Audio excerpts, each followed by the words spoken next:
Hey guys, welcome back. I figured I'd go quickly throw together another little video here just to pretend I'm consistent with it anyway. But I figured I'd do a quick little truck video since I mentioned that I was getting a new truck in one of my last videos. Things change. Truck come in, kind of changed my mind about spending that kind of money on it. Ended up backing out, just couldn't justify it at the time. So I went ahead and started looking again for something new, cheaper, possibly used, but ended up settling on the truck you can see behind me. Another Ram. Happy with Rams. I really like them.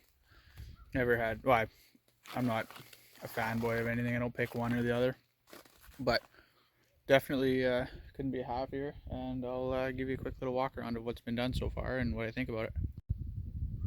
So this is a truck. It's a 2022 Ram 2500 Bighorn.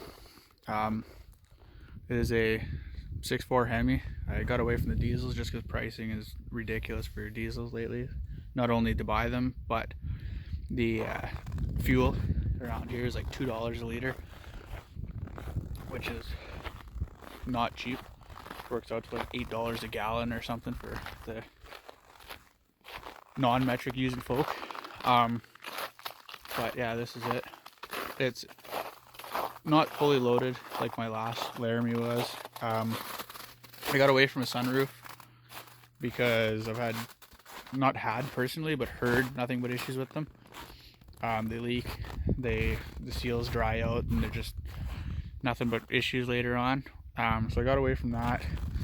It has the big 12-inch screen up there, not leather seats, a cloth. It's got dog hair on everything, but it's got the nice black interior. Keep in mind this makes me look like I'm incredibly short, but it's uneven ground, I promise. But anyway, yeah, the truck's got it's used, but it was from 16,000 kilometers on it. It's not a mark on it.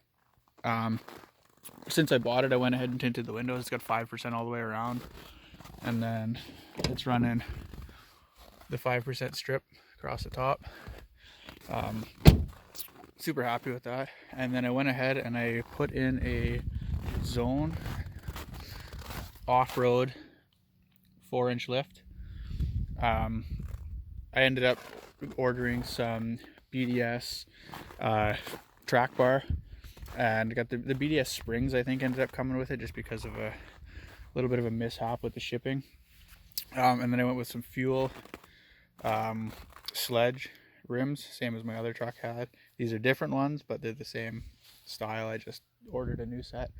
And then I got the Falken Wildpeaks, the AT3Ws or whatever they call them. I don't even know. They're winter rated.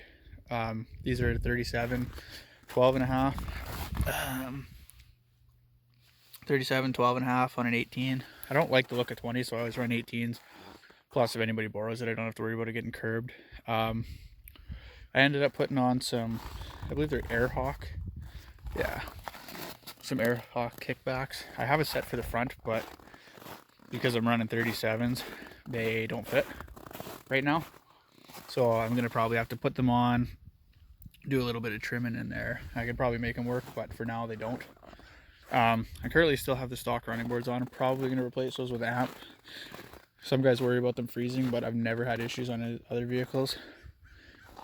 But yeah, no, this truck is super nice. The 4-inch lift is big, without a doubt. I don't know if it's different. Like, I know Zone and BDS are like the same, but one is bigger than the other. I'm almost positive of that because my white Dodge was not this big. Unfortunately, I didn't get any videos of the install. I think the kit says it takes, actually I have the instructions here. There's a few different parts to the kit. There is the lift itself, which they rate as a 4 difficulty out of 5. 7 to 8 hours install time. You need a few special tools. It says it'll fit 37, 12 and a half by 9 wide tires, or with 9 wide rims, sorry.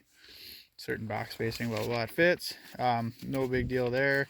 You have to clock the transfer case just to clear the exhaust, because it's not a diesel, so you actually have 2 sets of headers, crossover V8. So one's coming from the driver's side to the passenger side, it crosses under, so it just gives you a little bit more room between your drive shaft, front drive shaft, and the exhaust. Now, one thing I do notice, even with the kit coming with exhaust spacers, I believe they're like 3-inch spacers to give you more room underneath that, you might be able to fit like 2 coins between there, like 2 quarters or 2 loonies. That's not very much room at all. Like if that front end moves too much one way or the other on a bump, I would say it's going to hit for sure. I don't think I'm too concerned about it because it'll probably just self-clearance once it smashes into that enough. But what some guys do, and I may do eventually, because I'm definitely going to get an exhaust put on this thing, is get that fixed some way. Just get a notch cut out of it or have them reroute it somehow, because at 16,000 kilometers it's got the Hemi tick, which is not surprising, not surprising at all. So probably going to get that looked at the same time as I do another exhaust, because this thing is quiet, it's silent, it doesn't make a sound, and that's just not how I have my things. So probably do that soon. But other than that, yeah, the install was fairly quick, easy, time consuming, but not like 30 hours or anything. And then it also includes the mud flaps and everything and putting the tires on, so it wasn't that big of a deal. But yeah, I'm super happy with it, and hopefully gonna get lots more done in the future here, whether it's an exhaust or whatever, and a couple other add-ons here and there, and I'll hopefully try to make more videos as they come. But anyway, have a good one, guys.